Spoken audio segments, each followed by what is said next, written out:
Okay, now it's been a while since I was at this job, month, 2 months, something like that. But I did give a little over 2 days of torture at this thing. If you look at the first part of the video, it's what to do with this gear. And my problem was in here. Now, if I had dug the whole thing out, I might have noticed one of my major problems. And I was, and this lever, when this operates, it works on two different shafts in here. There's one that you'll have seen. I was showing it down in the bottom of the thing in the video. You one at the back here. That connects on to this, let's call it the PTO shaft, the drive from here. That is constantly turning. So when you knock this lever down, you're engaging a gear onto that. That gear is on a shaft, and on that shaft as well is the worm gear to which this guy connects. That drives everything else in here. I don't know why they use brass. I begin to think it's a sacrificial thing. If it is, it's a bloody expensive one. But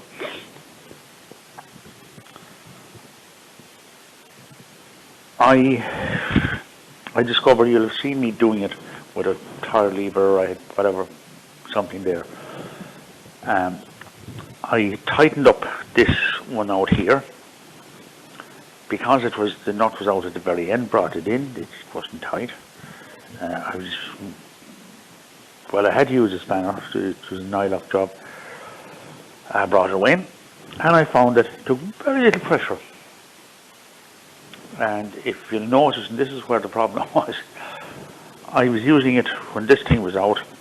I had my tire lever down here, and I was back here at an angle against the gear, and just give it a little tap, she'd pop. So I thought, okay, got this figured.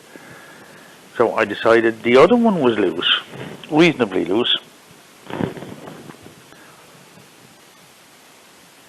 So when I put it on, put the whole thing in, put my shafts and everything on, it only take about less than 1/4 of a millimeter. Anything more of a cut, click, it was knocking off. I had to take the whole thing down again, and I took my nut back a bit. And I was still finding it was very easy to drop it. But put it back up, same thing. Had it down, and it did, I had this open, there was no oil in it, and tightening this guy didn't make any difference. On the third or fourth time down, and I was getting sick of it at this stage. It was after lunch on the day.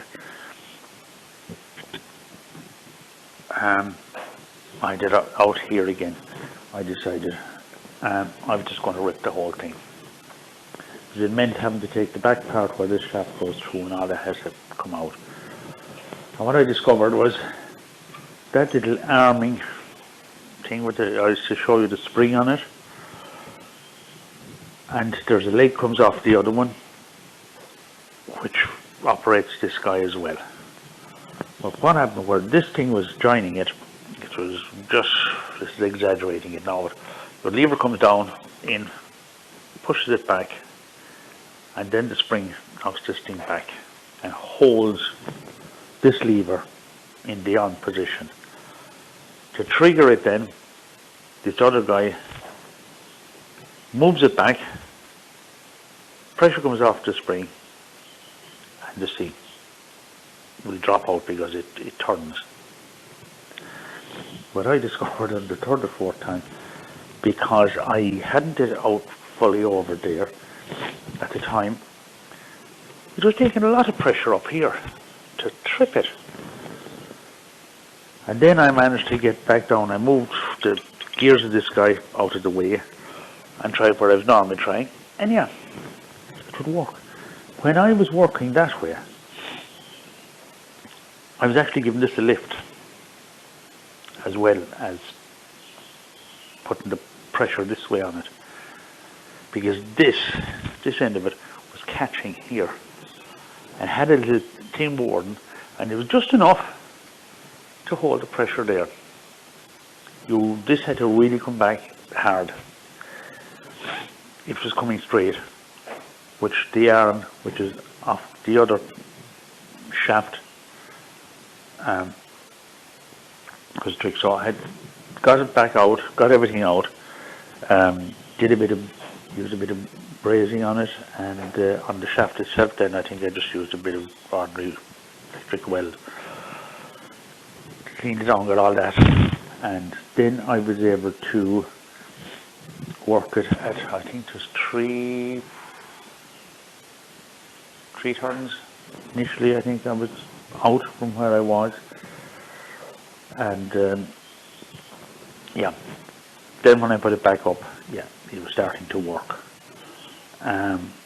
but it was taking a lot of pressure, because how it's triggered is on the other shaft you have there's a spring system here at the back, and up along it, I just use these two things now just to think. It's in two parts, but these are kind of serrated. If you ever see one of them, you know it. So that when it turns, they'll slide out of each other and expand. You know, it'll be like teeth, like, you know, the things you see in kids' books of the broken egg. You know, the eggshell is serrated like that.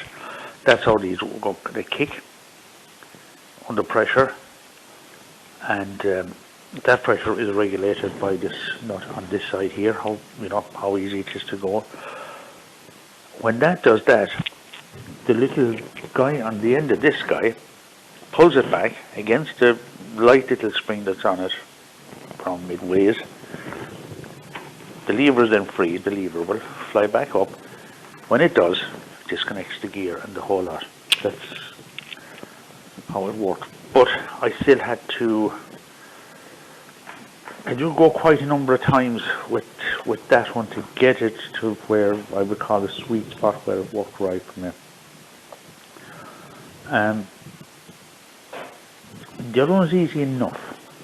You can kind of guess that, slacken it off, take a half-millimeter cut or something if she doesn't want to do it.